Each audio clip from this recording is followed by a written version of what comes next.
आकाशवाणी भोपाल से प्रस्तुत है प्रादेशिक समाचार।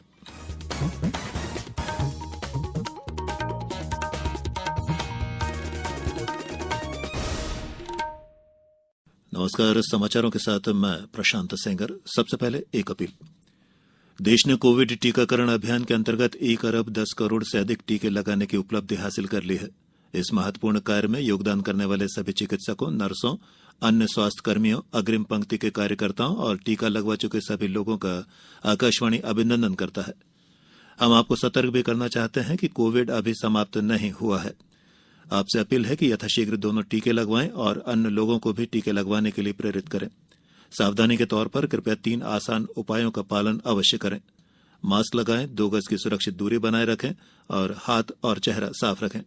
कोविड से संबंधित कोई भी जानकारी और मार्गदर्शन के लिए राष्ट्रीय हेल्पलाइन नंबर 011-2397-8046 और 1075 पर संपर्क करें।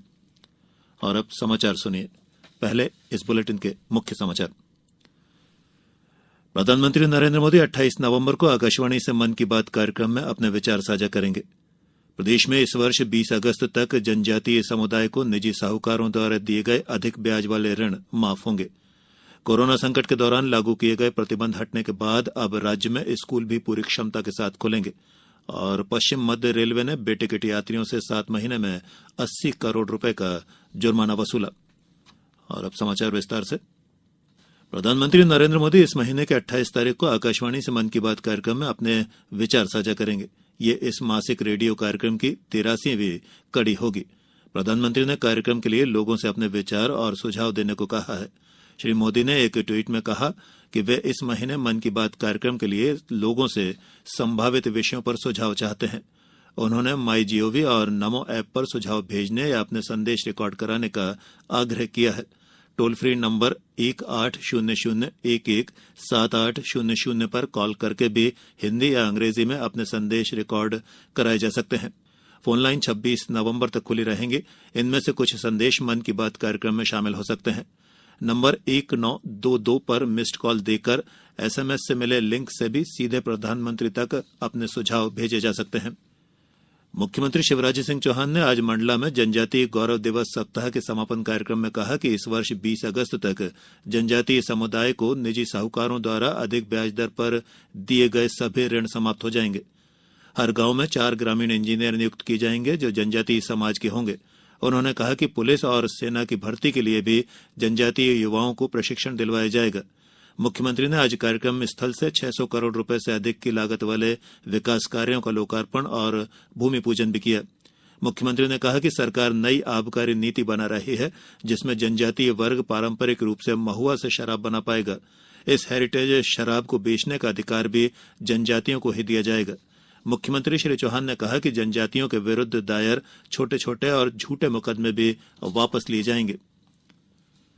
राज्यपाल मंगूभाई पटेल ने कहा है कि पर्यावरण संरक्षण हर क्षण का मुद्दा है। जलवायु यदि प्रदूषित होगी तो इसका असर हर क्षण मानव जाति पर होगा। उन्होंने कहा कि प्रदेश का हर व्यक्ति पर्यावरण संतुलन के लिए जिम्मेदार है। आज इसी भावना के साथ प्रयासों की आवश्यकता है। राज्यपाल आज राजभवन में पर्यावरण नियोजन और समन्वय संगठन इप्को के 11वीं साधारण सभा की बैठक को संबोधित कर रहे थे।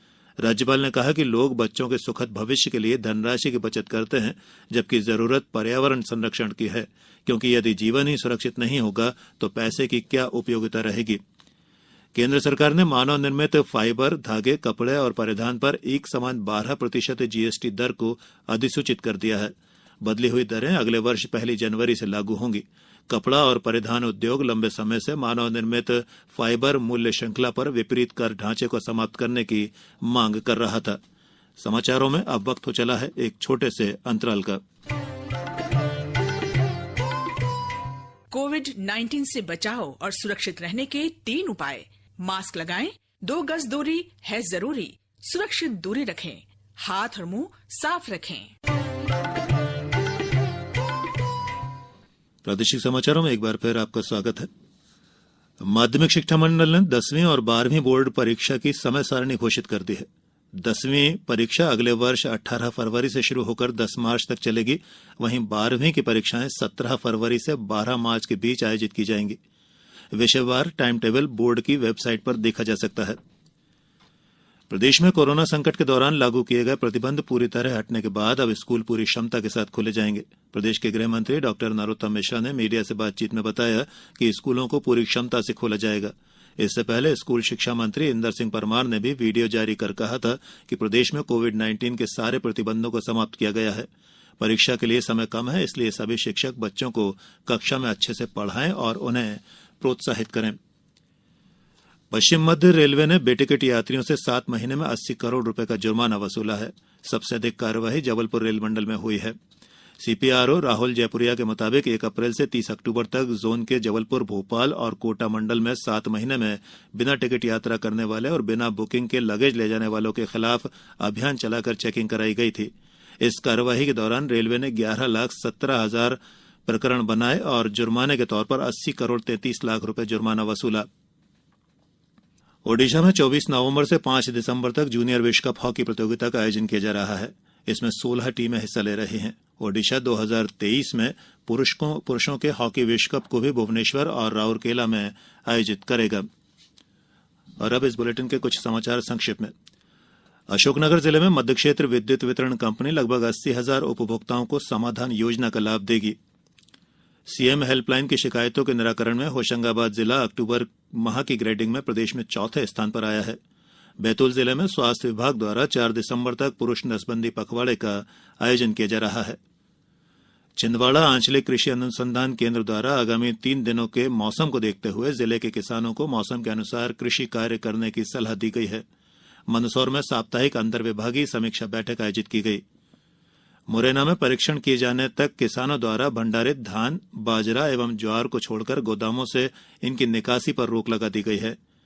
दतिया में नेहरू युवा केंद्र संगठन ने देशभक्ति और राष्ट्र निर्माण, सबका साथ, सबका विकास, सबका विश्वास, सबका प्रयास विषय पर ब्लॉक स्तरीय भाषण प्रतियोगिता का आयोजन किया। और रायसेन जिले में 24 नवंबर तक वैक्सीनेशन महाअभियान चलेगा। इस बुलेटिन में फिलहाल इतना ही। अंत में एक अपील, हमेशा ध्यान रखें, मास्क और 2 गज की दूरी, हाथ धोना भी है जरूरी। नमस्कार।